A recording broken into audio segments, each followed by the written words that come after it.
Ele avuca sığmazdı deli gönlün. Bir zamanlar neredeydi, şimdi nerede? İster güneş o yak beni, yağmurum ola at beni. Aklım başka, duygularım başka yerde. İster güneş o yak beni, yağmurum ola at beni. Acılarla, sevinçlerle yaşat beni.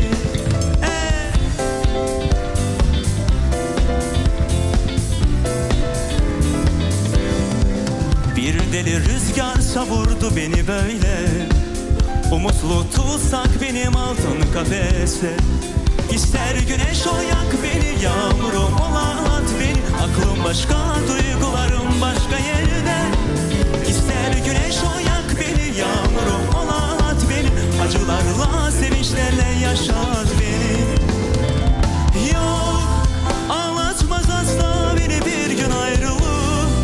Pişmanlığım nefret olmaz, öfke olmaz.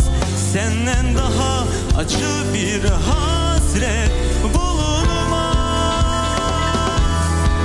İster güneş o yak beni, yağmurum ola at beni. Aklım başka, duygularım başka yerde.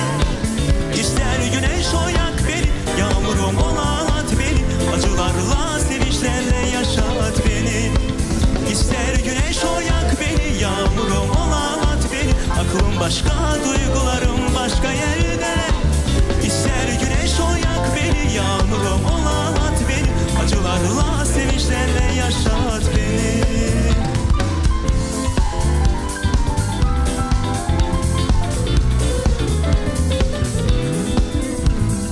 Yok, anlatmaz asla beni bir gün ayrılık. Pişmanlığım nefret olmaz, öfke olmaz. Senden daha acı bir hasret bulunmaz. İster güneş o yak beni, yağmurum ola at beni. Aklım başka, duygularım başka yerde.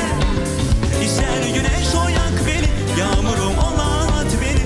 Acılarla, sevinçlerle yaşat beni. Bir yerde ister güneş o yak beni, yağmurum ola at beni. Aklım başka, duygularım başka yerde. İster güneş o yak beni, yağmurum ola at beni. Acılarla, sevinçlerle yaşat beni. Teşekkürler.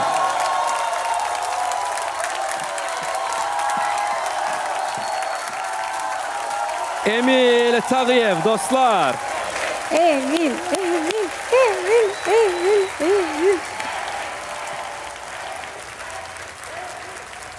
Çok sağ olun. Brilliant xanım, bu Emilin Səs Azərbaycanda sonuncu çıxışı idi. Emilin bu çıxışı ilə bağlı, ümumiyyətlə bugünkü çıxışları ilə bağlı yekun fikriniz nədir? Mən çox razıyam Emildən.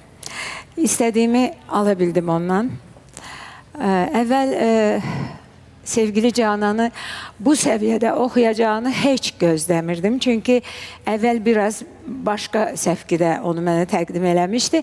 Amma yavaş-yavaş və Emilin ən xoşuma gələn cəhəti, nə üçün mən istəyirəm tamaşaçılar ona səs versinlər, onu seçsinlər ki, o səhnədə olsun, o tanınsın.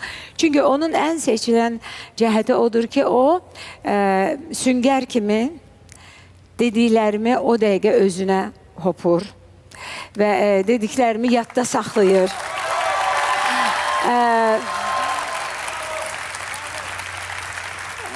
Emil elə bir istedaddır ki, o çox şahəli və çox janrlı bir müğənni ola bilər. Allah qoysa mənim sözlərimə elə bir fikirləşəm ki, bundan sonra da qulaq asacaq. Mənim dediyim mahnıları dinləyəcək və mənim dediyim kimi sənətdə addımlayacaq. Ona ümid əminəm. Bəli. Sevgili Canan çok hoşuma geldi. Bilirsiniz ki Üzeyir Bey, şimdi bu hiç kime sir değil mi, artık bunu demişəm. Opera oxuyanlar çox vaxt melizmalardan istifadə eləmirlər, daha çox səslərinə güc verirlər. Mən istədim Üzeyir Bəyi muğam tərəfdən göstərim. İstədim o Bayaçırazdan başlayıb Seygaha keçməyi filan, onları özəlliklə vurğulamasını istədim və mən buna nail oldum. Emil çok sağ ol bunun için. Üzeyir Bey için sağ çok olun. sağ ol. Sevgili Canan için çok sağ ol. Çok ürəyimci oldu. Çok ürəyimci oldu. Yani mən belə bir layihəyə, bu layihə də layiqdir Üzeyir Bey'in adına. Üzeyir Bey də, onun da adı layiqdir belə layihələrə Azərbaycanda olsun. Çok istəyirdim ki, bu layihədə səhnədən Üzeyir Bey'in adı səslənsin. Bir də mən istəyirəm tamaşaçılarımızdan xahiş edim Emilə səs versinlər. Nə üçün? Çünki gördüyünüz kimi Emil həm Üzeyir Bey oxudu, həm muğam oxudu, həm gəldi estrada musiqisini oxudu, həm geniş diapazonlu bir son səssiz gəmini oxudu. Ona görə onun artıq çox şahəli ola biləcək bir sənətçi olmağına əminəm. İstəyirəm siz də onu seçəsiniz. Təşəkkür edirik Brilliant Dadaşova xanımlar və cənablar. Emil, bugün səsinizi bir neçə dəfə bu səhnədə göstərdiniz. Verilişimizin sonunda isə biz tamaşaçıların səsini eşidəcəyik. Onda sizi bura yenidən səsləyəcəyik.